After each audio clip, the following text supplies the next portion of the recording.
he had in his life lately. So I wanna thank you. Thank all of you who were in his life, who brought to his life this happiness, this joy. And thank you, all of you, for being in his life. Thank you.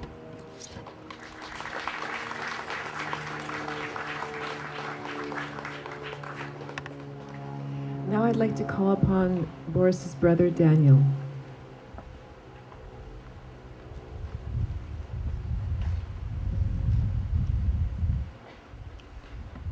So,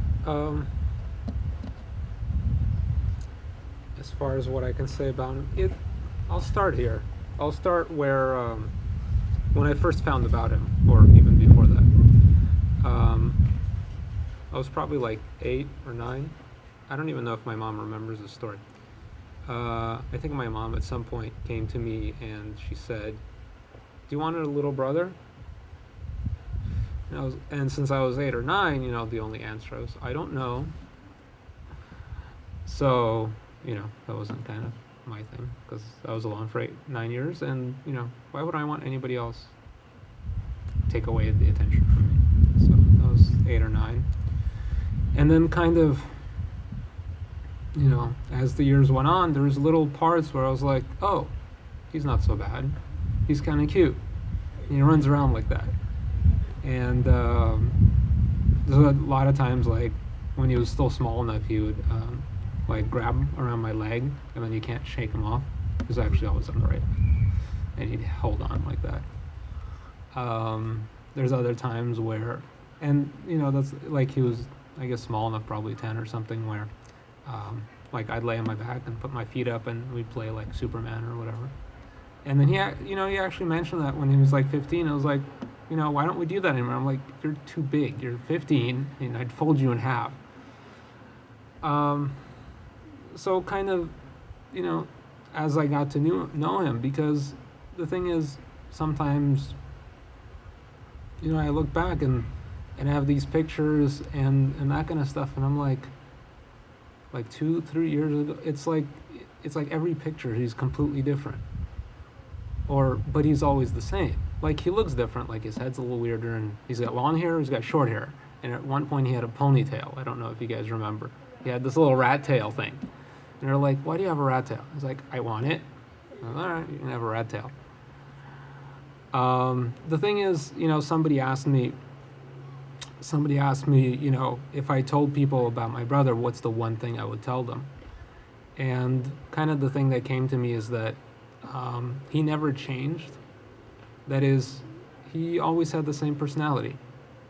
He was always just kind of happy. That's who he was. He never, as he got older, he never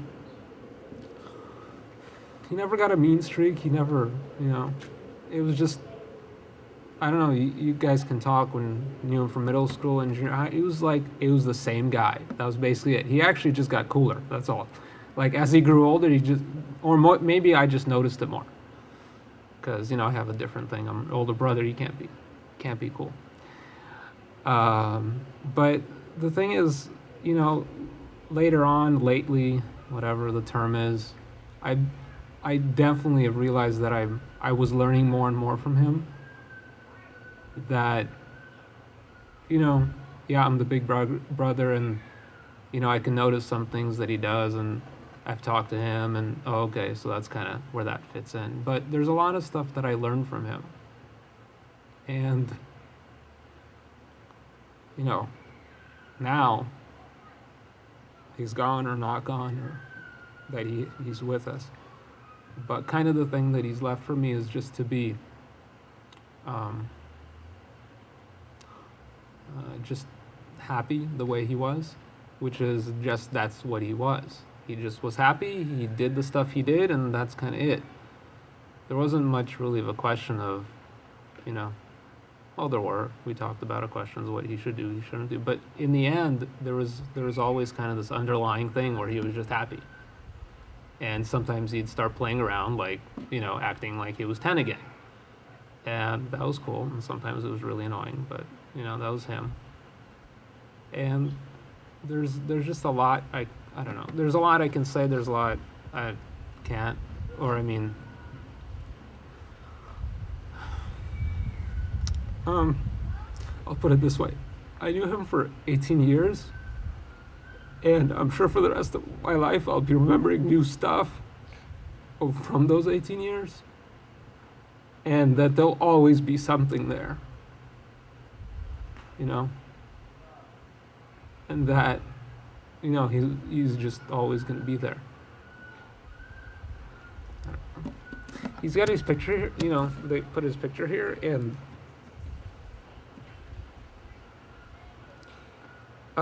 it's not that it makes me cry. Crying is my thing. It actually makes me smile. Cause, I don't know, for those who came up here, and I think you saw it it's like he's smiling, that's it. It isn't sad. It's just, for me it's sad, but the whole thing, he's happy, and that's it. That's kind of the thing, is that that's kind of it. It just makes me smile because that's what he was. I don't know. I'm a little rambly, but that's about it. So.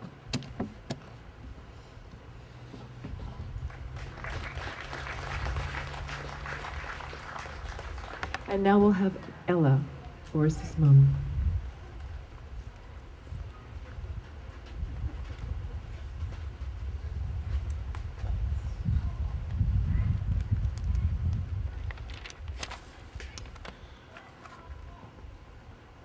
I don't have a speech, actually. I did not write anything. I had such hectic days. I even did not think to write anything. And then I just can hear his voice in my head saying to me, "Mom, you are my mom, who knows me the best than anyone else. Why do you need to speak? Just talk about anything else, it will be right." So I guess I just will talk and see what will come, and I'm going to hope that is right. And what is coming to my mind is that I even cannot see him separate from Daniel, because they supposed to be brothers for life. And I kicked each of them, Daniel and Boris, every single day of their lives with the message, you have to be brothers for life. In the morning and in the evening, and a day, and when they go to sleep and they wash their hands, I would constantly will be in their mind saying, you have to be brothers for life. I don't care what is going to happen to you. I don't care who is in your life. People come and go. You should stay together all your life.